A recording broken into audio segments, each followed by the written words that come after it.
DW Africa Link. Is Tanzania ready for one of East Africa's biggest electoral moments? After 2 months of rallies, promises, and political maneuvering, Tanzania's official campaign period has come to a close. Now, as the nation counts down to Election Day, that's on the 29th of October, tension and anticipation fill the air. Who will win the hearts of more than 30 million registered voters? And how will young Tanzanians, many voting for the first time, shape the country's political future? That's what's coming up. I am Eddie Micah Jr., and you are welcome to Africa Link, the podcast connecting you to the stories that matter. Africa Link, every weekday here on DW. President Samia Suluhu Hassan is on the ballot for the first time since taking office in 2021. Now, to refresh your memory, she was vice president and stepped in after the death of her predecessor, John Magufuli. Her ruling party, Chama Cha Mapinduzi, CCM for short, which is Swahili for Party of the Revolution, has dominated Tanzanian politics for decades. 17 presidential candidates are cleared to run, but with main opposition parties like Chadema and Wazalendo sidelined, the race tilts heavily toward the ruling CCM. Still, this election is one of Tanzania's most closely watched in recent years as opposition parties hope to chip away at decades of dominance. This is a test of continuity versus change. Let's bring in Patenus Nyegira, a political analyst based in Tanzania, and DW's Faida Ngaga, our correspondent in Dar es Salaam. Hello and welcome to Africa Link. Let me start with you, Faida. You covered campaign events across Tanzania ahead of elections. Can you share some of the highlights with us? What stood out for you? So generally, the campaigns were conducted peacefully, and the parties that hosted people in the campaigns, the 18 parties which are participating in this year's general elections, they went generally peacefully.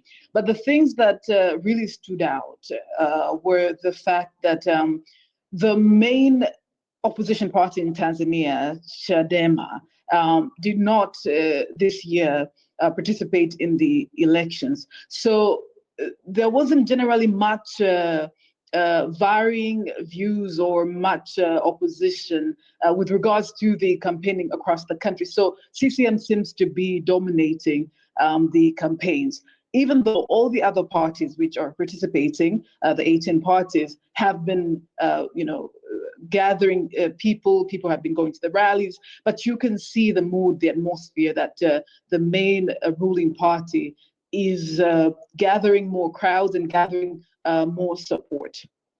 Right. When we talk about campaign, people are always concerned about the security situation. Is there anything to highlight on that front? Yes. So the security was actually great. So I managed to go to almost 4 regions. So here in Dar es Salaam, I went to Geita, I went to Mwanza, and Morogoro, all these regions which are far apart. There seemed to be peaceful rallies. So there wasn't any security concerns. The people went to listen to the manifestos, to listen to the promises that the leaders had. And even when you pulled aside for interviews, the people who attended the rallies, those who were supporting their candidates seemed to be satisfied with the condition of the security and what they were hearing from the leaders. Right. Thank you very much, Faida, for laying that down. I would also want to come to you then, Patenus. I want to find out from you how this campaign season differed since it's ended from previous other campaigns. Yeah, thank you so much. Yes, there is a serious difference here when you compare 2020, 2015. There is some kind of talk on security matters, especially there's been some abductions and the disappearances which had started earlier on, not because of the campaign, making a little bit of the mood around the campaigning to be not so good. And so therefore, it has been such of its nature. And this is the major difference, because you can't get contending views from the people, because the opposition and the people and the followers of opposition are like, this election is like it's not there. So you find it's almost a one talk. And of course, these other 18 parties, 17 parties, when you take away the ruling party, Chama Cha Mapinduzi, CCM to say, they are not just they are small parties, which most of them just get to be on highlight during the time of campaigning and the elections. So this is what is happening, and so far so good. On the other side of how the campaign has been conducted, good. There has been no too much of incisive kind of languages or language which can put a plantation on fire. So this is the difference. What do you sense in terms of how strong the opposition is based on how the campaigning went? The ruling party dwarfed the others because of its campaign, and CCM has been there for some good time. Almost now we are getting up to 50 years. So it is the party with the enough resources, with the credible people, with all these structures which make any party to participate in election very well with the resources. That's number one. But number two, these parties in their nature, they have not been there for some long time. When you look at the 2020 elections and below, these parties were not active, and they were not active in the sense that we call them the minor or small parties. So when you look at the major two parties, for example, Chadema vis-a-vis ACT Wazalendo, these are the parties which speak out in a larger volume with its sense of calling and the voice. So themselves not having a candidate to participate in the general election becomes something hard to attract the attention of many. So CCM will always remain being strong as you compare to these other parties. So Faida, I'm just wondering if there were any standout moments or turning points, that seemed to shift public opinion during the campaign, or, a moment in time where when you spoke to people, they felt, now it's clear who I'm going to vote for. Generally, when the campaigns started, I guess people they were expecting to see at least strong candidate, or rather candidates with like a kind of similar weight. But then when the campaign started, and then the people started hearing all these manifestos and the promises, some of them are starting to get a feel that the other candidates are not there on a serious manner, because some of the promises that have been made include, for instance, one of the opposition candidates said if he gets into office, he will establish a place which will basically have crocodiles in the state house that will he will throw in all the people who are embezzling public funds. Something like that. Those are some of the promises that the candidates of the opposition are, laying out to the people. So, some people, especially youth, have been getting this feel that some of these candidates are not there to compete. On the surface level, they don't look like they can be feasible. They're feasible, So this has been the feel. It's kind of not made in a serious manner to the people. So they feel like, okay, only Chama Cha Mapinduzi, the ruling party, is laying out manifestos and promises which seem reasonable or feasible, but then the other parties are doing it for whatever reason, laying promises which are not practical, and some of them even they may break the law. So this has been like the mounting feeling from the introduction of the candidates to the campaigns and to now.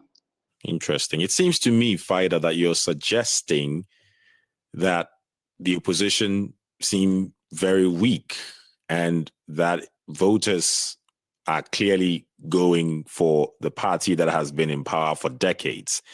Is that a fair assessment, or is it still a case of, well, you never know, you could be surprised? There's different camps of people. There's different blocks of people. So there are people who are saying, okay, we're gonna go with the ruling party because it's been there, it's experienced, And there are people who are saying we want to have an opposition, but since it's not there, so what do? Maybe we're just not going to show up to vote. And there are people who are saying, okay, so there isn't any strong opposition, so we're going to get out of the house on the 29th of October and we're going to the streets. And there are people who are scared. They're saying, okay, I'm just going to be inside because I don't understand any of this, due to the clear imbalance in the power between the ruling party and the remaining 17 opposition parties. Thanks for that, Faida.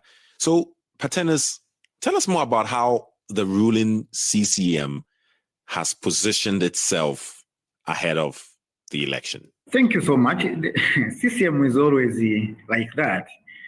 Is positioning itself with we can say at the higher bar, that is going actually to win with the 90% and above. As the Faida Ngaga said, when you look the nature of the candidates we have and the quality of their manifestos and their speeching, there can be no turning back, that unless we go for them. There will be no any miracle. But when you look at what actually CCM has done, they are coming out through these tabloid of things of what they have been doing. They have credible amounts of statistics to be voted back with the big percentage if you compare with the rest. They talk of schools, they talk of hospitals, they talk of roads construction at the level of a tarmac. They speak of employment. They speak of people with special needs, what they have done to them. They speak of how to manage the whole concept of peace and settlement in the country. They speak of many things, of which, when you look at them through a good lens of political analysis, you get to believe and to accept that in October 29th, obviously they are coming back with the high percentage, and nobody can stop them on that.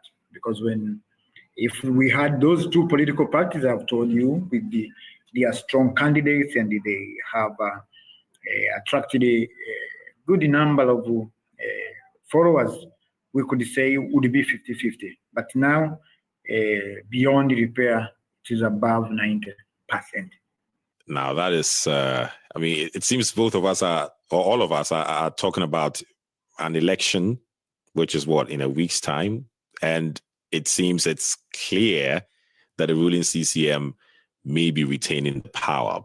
But let's not jump the gun yet. We'll still have to wait and see on and after election day. But still with you, Patenis, we've seen young people making their voices heard. The Gen Z, Generation Z, Tanzania, like many African countries, is filled with so many young people. And they are somehow making their voices heard online, social media. How significant has the youth engagement and social media been in shaping voter sentiment, if it has at all?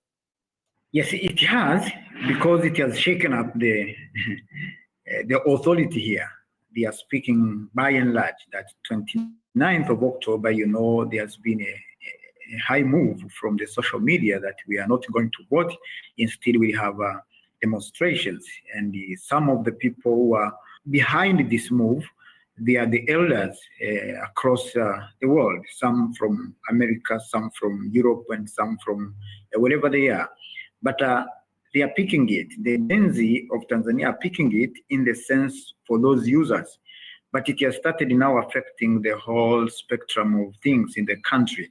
When you look at the recent police statement, was bitterly against such a move. You hear a candidate from Chama Cha Mapinduzi, CCM, even yesterday, here in Dar es Salaam, she spoke it largely that there will be nothing, and whoever tries to get out will face the consequences. So when you hear that, they are winning up. They are taking up. It is eating up the nerves of the authority. It is eating up the nerves of the leadership of this country. And because of what has been happening in neighboring countries and the world across from the Gen Z, it cannot be trusted that nothing will happen. However, Tanzania has been so peaceful for some good time since independence, and we got our independence without shed of blood. So dialogue and sitting together has been a part of our tradition when it comes to solving the political problems which happen due to elections. But generally, we say we can't undermine anything. Anything may happen. And there's been an outcry, as I have said, from the disappearances and these abductions. Actually, these are the things which are making the majority and the people speak against and ill of this government and this campaign, because there is not even a single mention of that during all these almost 2 months of their campaign. No ruling party, any candidate who have stood boldly to speak about abductions and the forced disappearances and such kind of things. But what has been heard is the language attached to it against those who are speaking of going against the 29 voting day peace and settlement of that nature. So the Gen Z, we are yet to see, but we don't have that culture in the country. Maybe it may start during this time. Right. Faida, there's a lot going on in my mind right now, right? Because indeed, the elephant in the room when you talk about Tanzania's upcoming elections is indeed the abductions. And then you have campaigning period when you feel like the opposition should be highlighting this as ways of saying, hey, maybe under this government, there were issues here and here like this, but that's not happened.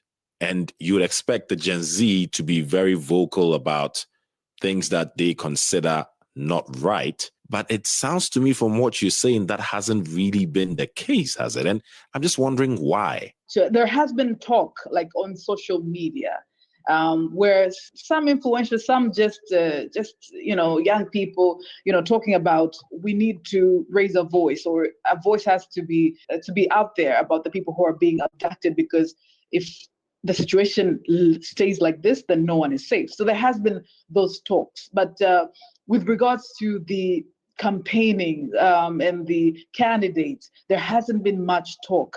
Now, my guess would be maybe fear, maybe they're leaving the task to the right authorities to deal with some of the leaders when they are asked in interviews. For instance, some of the leaders who can speak on behalf of the government, they say, okay, the right authorities are doing their best, to bring back the people who have been abducted. So that is the voice that we hear when journalists ask questions. So I'm guessing that there is even fear, like to ask questions and to talk about what transpired, because people get a sense of, if high-profile people are being abducted, then what would happen to me if I start voicing out? Some things like that. So I think fear is the real reason why there isn't much talk, even in the media. Does that make you concerned, Faida, that you're even talking about it? Of course. It is concerning, is what I can say. It is concerning. So hopefully something will change, because it's like there is no one person who can be looked at to make that actual change. Like no one knows who to ask to make that change. So people are just here, scared, fearful, and just, quiet, so that it doesn't happen to them or their loved ones. So yes, it's kind of concerning. It's really concerning, but everyone is just hopeful that, the situation gets better. And also the people who have been disappeared, come back. Also the authorities like the police force, and the Tanzania People's Defense Forces, has come out and, ensure that, tell people or reassure people that, everything is okay, the Tanzania is safe, and, even the whole country, even the boundaries and everywhere, it's okay. So, so I guess, what people can do now is just listen to the authorities that are saying, that are reassuring that things are going to get better, and the people who have been abducted are going to be found at the end of the day. Right. Well, Faida, I definitely would not want to get you into any trouble. So, but it's only the elephant in the room. There are issues, there are challenges that people are talking about, and it's only fair that we raise it, and also it helps give a feel of the atmosphere, how much people are comfortable to discuss some of the challenges in the country. I'm going to come to you, Patenis. Let's give Faida a bit of a break, right, to breathe in and out. Tanzanians, or some of them at least, have expressed worries about fairness and transparency ahead of the elections. Are those concerns justified, you think? Yes, their concerns are justified because it has been a cry of opposition since the first March Party election 1995 that the electoral system is not fair for both participants. And so therefore it cannot bring results which are favoring both parties. And it has been so in 2005, 2010, 15, but it has not been so much until 2015, 2020. The elections in 2020 was the Electoral Commission showed a highest sense of not coming out clear without being biased in some sense. So due to that, a new amendment were done. I think 2023, if not 2024, which the proposals of which were laid down, for example, by opposition party called Chadema, the major opposition party, were to do some changes in the Electoral Commission, especially on the people who are going to supervise at the same time to announce starting the chair and the other team. So the government came with some changes. First, it changed the name from Electoral Commission to the Independent National Electoral Commission, and changed those who were actually appointed by the president not to be appointed by the president. They should be proposed and the president should assent, of which in one way or the other is being translated as nothing has changed, because these are the people who are from within the system and not from individuals or from both parties, to ensure that there will be an unbiased kind of conduct. We're recording this on the 22nd of October. That's exactly a week from today that the elections will be happening in Tanzania. What should we be looking out for? You know, both voters on the ground and observers abroad. What are the things to expect? I think the situation to remain calm as it is, and during the election day, on the election day, not to have demonstrations which has been spoken to be illegal by the authority, because I know a lot will be killed. There will be some casualties if they try, and we expect the CCM to come back as it has been, no more that. So incisive kind of languages from today, from this 22nd, should not be there, so that at least we lower down the pressure which we have, so that on 29th we have a safe and a balancing kind of elections where there will be no casualties. And from then now, CCM had proposed to have the National Reconciliation Committee together with a move towards a new constitution. So then we can begin from there to usher our struggles towards a fair and safe elections. Right. Thank you for that. Faida, your final words. A week to go to elections, logistics, security preparations, ballot boxes, and all of that. Is Tanzania ready? Of course. Tanzania is ready to head to the polls. And, people who want to, or people who are eligible, people who have been registered to vote for the desired candidate, some of them are showing enthusiasm, to go and vote for their desired candidate. And also, we have been assured here, even yesterday by the president, herself and also the candidate through the CCM party that, you shouldn't be scared to go to vote on the 29th of October. You should show up in number and everything is going to be all right. She even used the statement, I am the commander-in-chief, and I assure you that you will all be safe and there will not be any disruptions or any violence. Taking from all that and taking from the culture that Tanzania has, as a Tanzanian who was born and raised here, I can see that Tanzania is ready and, people should exercise their rights. And also the security forces should also do their due diligence, that everything will be all right. Okay, we will wait and see how things develop. 1 week to go to elections. Thank you very much, Patenus Niyagira, political analyst based in Tanzania. And also many thanks to you, DW's Faida Ngaga in Dar es Salaam. Thank you very much. Thank you very much. Abductions and forced disappearances and torture have been widely reported in the run-up to Tanzania's October 29th vote, with rights groups warning that repression is undermining the credibility of the election.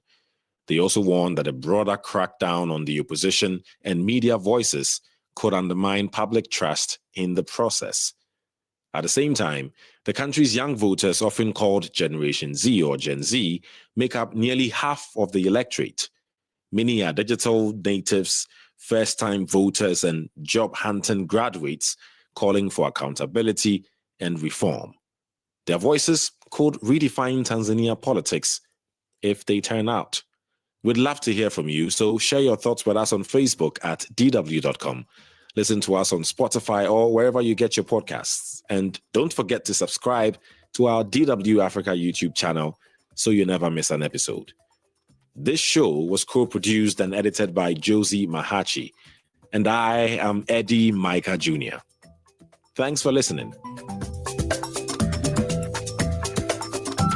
DW, made for minds.